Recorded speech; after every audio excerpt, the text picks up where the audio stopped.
Well, both my parents had interesting lives. They were hard lives, but they were interesting compared to their children.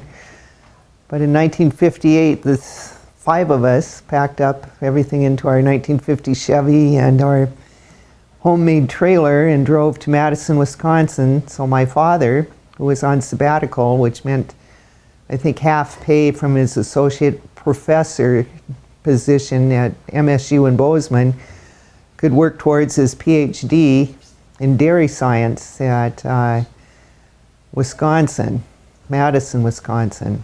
And the first place we lived there was a tiny apartment on the 3rd floor walk-up, which was incredibly hot. It was the hottest part of the year. But then we moved to close to downtown Madison on Doty Street. And as I recall, my dad would walk at least a mile each way to school, back and forth every day to save money on gas, which was probably 30 cents a gallon then.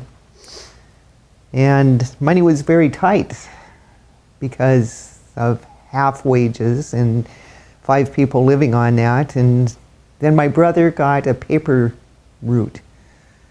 And it made a big difference in our lives. We got a TV.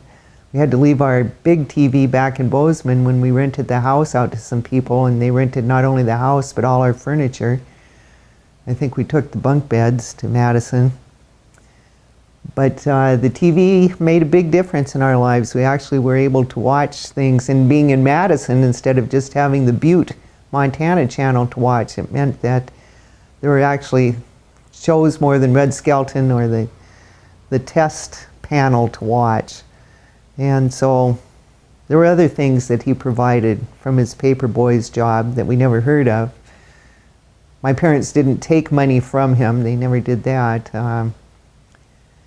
But it made a difference. And I'll never forget Christmas that year.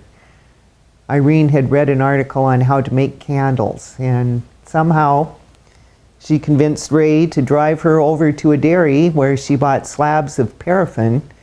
And she cut down milk cartons, because milk cartons were covered with wax then. And she melted the paraffin on the stove in a cooking pan and poured it into the cut off milk cartons and hung a wick over a pencil in the middle of the candle.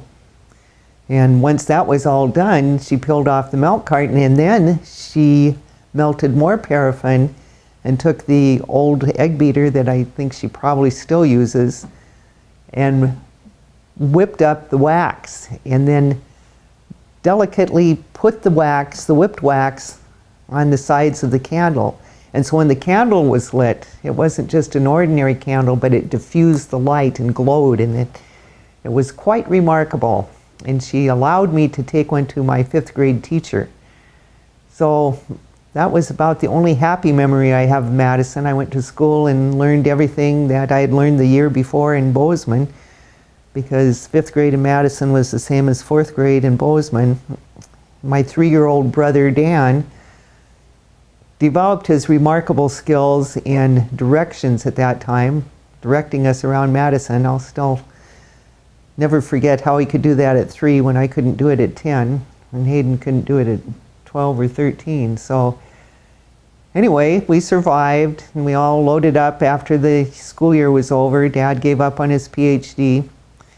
We loaded up everything in the homemade trailer and the 50 Chevy and went back to our house and got our big console TV back. I don't know what happened to the TV we had in Madison. I'm sure we took it with us because it was our lifesaver. But that was our year of 1958-59 in Madison, Wisconsin.